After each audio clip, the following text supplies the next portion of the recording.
We've got 2 short films of yours. We're going to start with museums. Okay? Or the museums are closed. Oh, yeah, sure.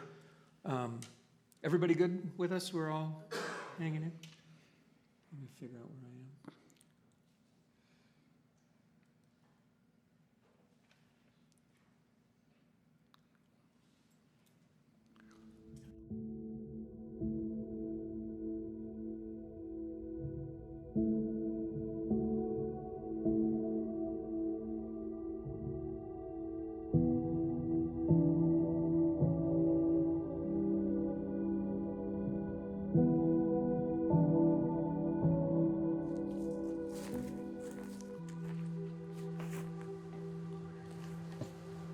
In Los Angeles, museums have been shuttered since March.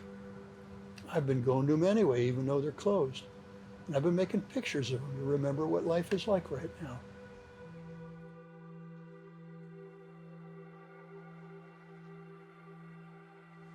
When the museums closed, it started me thinking about them, about how dark and beautiful they'd be all closed up. I knew there'd be pictures to make. Pictures like the ones I'd made at the Pacific Design Center back in 2012. On that project, I'd spent 8 months at the PDC. I was free to roam where I wanted day and night. In the evening, when all the lights were turned down, the details would go away, and the shapes that remained were beautiful. So now with COVID keeping everybody apart, I started thinking how the museums of LA would look all closed up and empty. Imagine how special it would feel to be inside the big rooms with all the lights turned off. And I wanted to make pictures of that. So for a few months, I tried to find a way inside. I called and I wrote emails asking permission to slip in and shoot a story. But with the exception of the Laguna Art Museum, the answers all came back, no, sorry, no way. With no way to see inside, I started thinking what there might be to be seen on the outside. So I made a list of local museums, and I headed out to make pictures of what they looked like all closed up. What I saw in my travels was pain and sadness, of course. Our country's filled with troubles now, with disease and a mad leader sowing division, and the pain of thousands without work or places to live. Amidst all of that, museums are just a tiny bit of the story, but I think they're an important bit. That's because museums hold memories and the evidence of the times when this has happened to us before. In them, we find pictures that remind us we are not the first generation to fail a task too hard to do right, but that eventually we get past the pain and we figure out how to do it better. And in the course of all this, I came to see the ambition of life to make beauty goes on even now. All that crystallized for me when I went to the County Museum of Art to shoot the torn remains of its fine old buildings.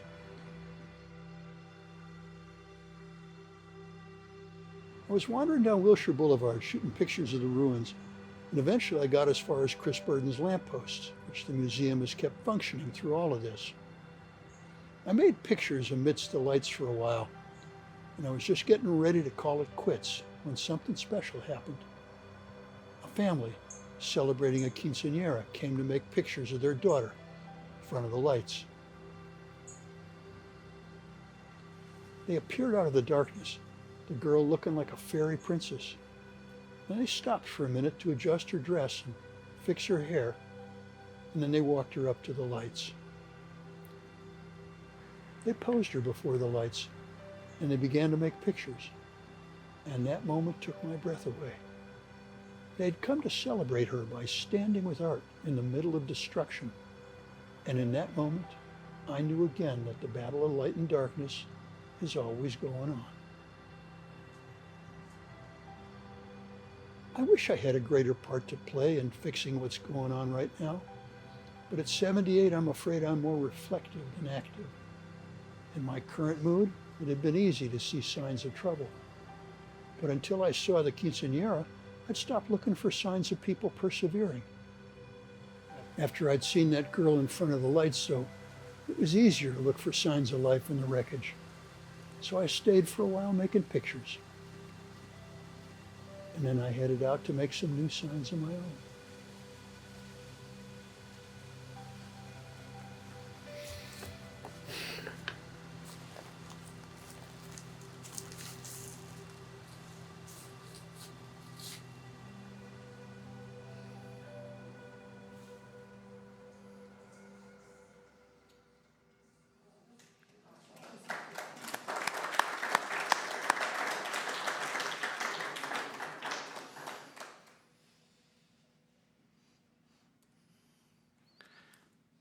cool. Thank you. Nice. Thank you. So that's an evolution from the Sacred Faces. That's the evolution from Sacred Faces. Sacred Faces was a slideshow. Right. Now I'm writing. Now I've got stories to tell. Now all of that stuff starts to happen. How this one came to be was I was invited to be guest artist at a Photo LA the year that Photo LA could not be an in-person event. And the woman who put it on called me. She said, Andy, you know, I'll give you a slot. I would love to give you a slot. You know, what can you do in a month? And because I'm crazy, I said, I think I could make 5 films. And I did. But I'm not as crazy as I used to be. And so I knew I could never do it by myself. And so I knew I had 5 stories, and I had to work on them a little bit, and I knew I had the stills. What I knew I couldn't possibly do was to shoot all of the stuff of me reading. I couldn't edit. I had to give that away.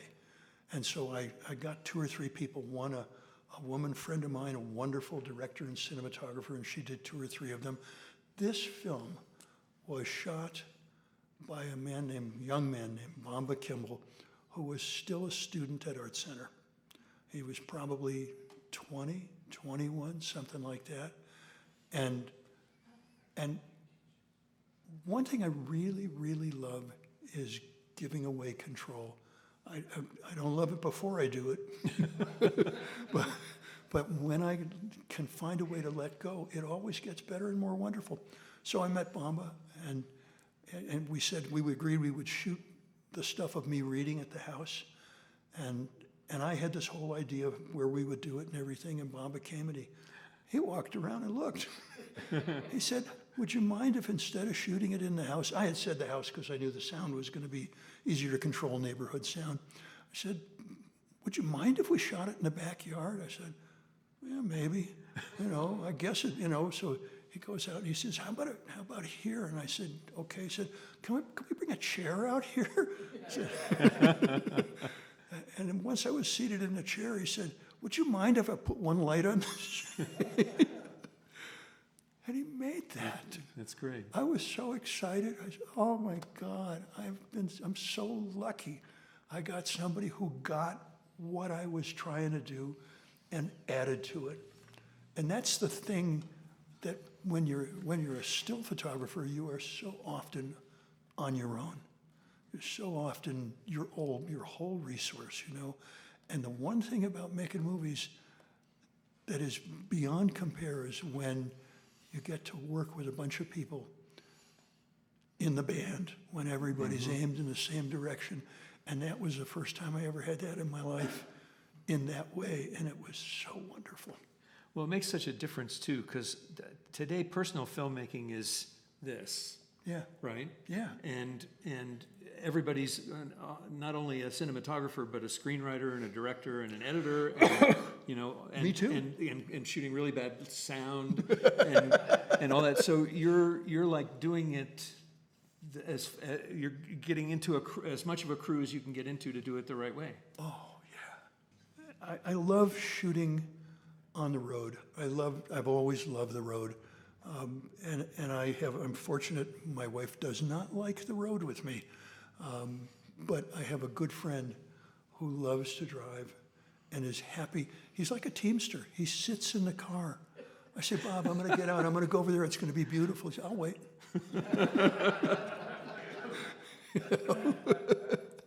So this film was made with my friend Bob. We went to shoot motorcycles, not to shoot. I said, we'll shoot Kansas. I'll do some Kansas while we're there, because I love two-lane road and small town.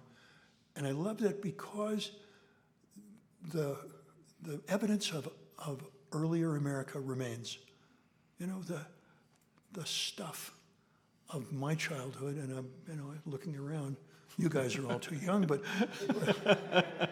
yeah. So we went to Kansas, and the story I went to tell was the story of the motorcycles you're going to see. And the story you're going to see is the story that told itself to me.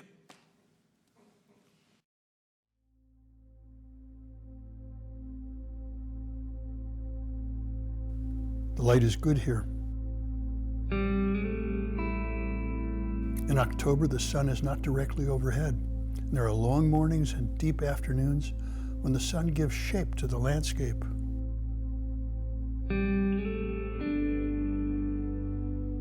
There are fields and rolling hills and miles of dirt road that take you to places little seen.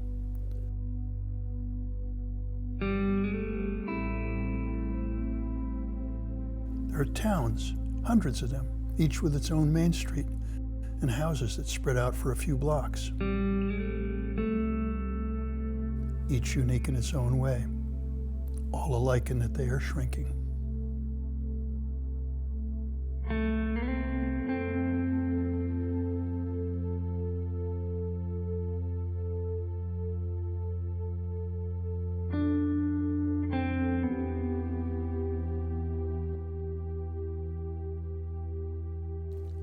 Hi, I'm Andy Romanoff. I'm a photographer and a writer. I'm reading a story called Picturing Kansas.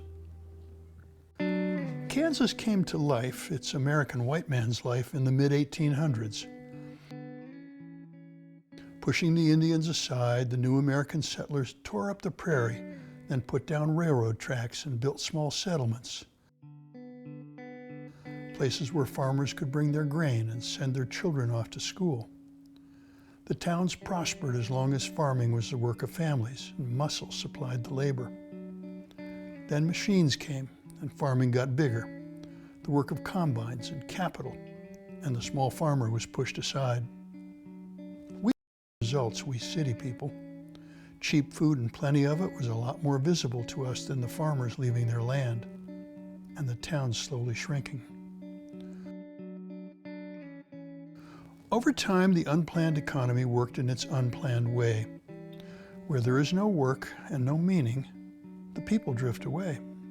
The ones who stayed had something that still held them, family maybe, or love of the land, or a job that could still be had. Today, the evidence of that past is visible everywhere, and knowing the story tinges this beauty with sadness. I like to begin a story knowing nothing, feeling my way around. So I came to Kansas without much study. I wandered the landscape and took pictures without knowing what they represented. But soon enough patterns began to emerge, and conversations with strangers began to fill the vast space of my ignorance.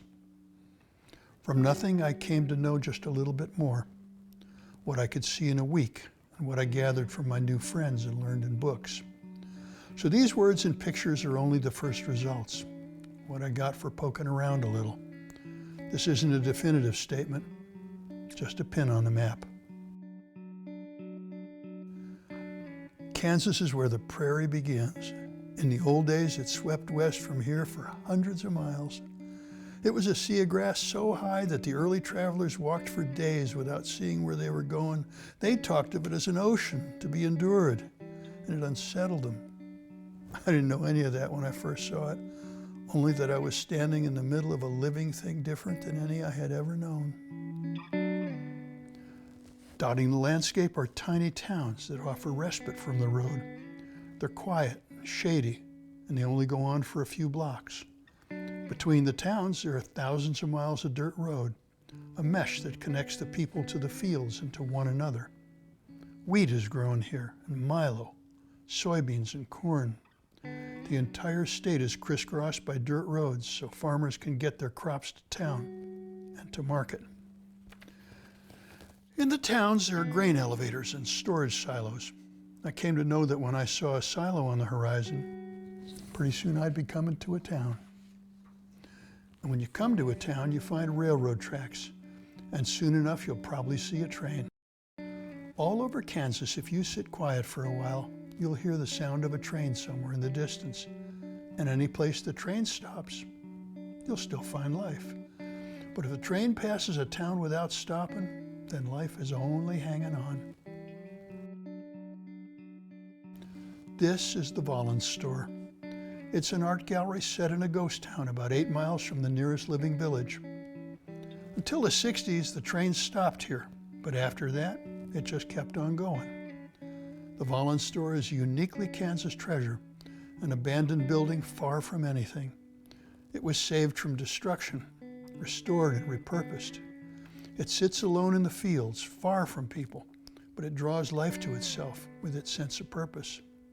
If Kansas is going to be reborn, this is one of the seeds from which the new life will spring. Where people have lived is where they stay when they die. If you drive the 2 lanes across Kansas, you'll see small cemeteries set by the side of the road. When you stop and wander among the headstones, you'll find tiny bits of people's lives. But the land that surrounds the grave tells their stories too. There is a desolate beauty here, with little artifice and no make-believe.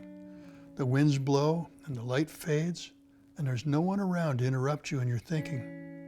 Places here invite reflection, silent towns surrounded by fields and sky. Being here, I was sobered by the occasional glimpse of our place in the scheme of things.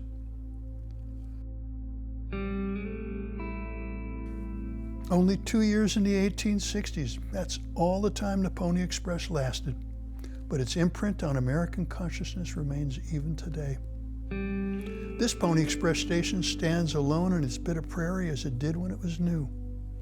Now the surrounding prairie is gone. Civilization surrounds the station further than the prairie ever did. But if you stand here on a quiet afternoon and don't look too close, you may feel what the ones who lived here in the first days felt. The land sweeping away to infinity, the sky going on forever, and their feet planted firmly on the ground.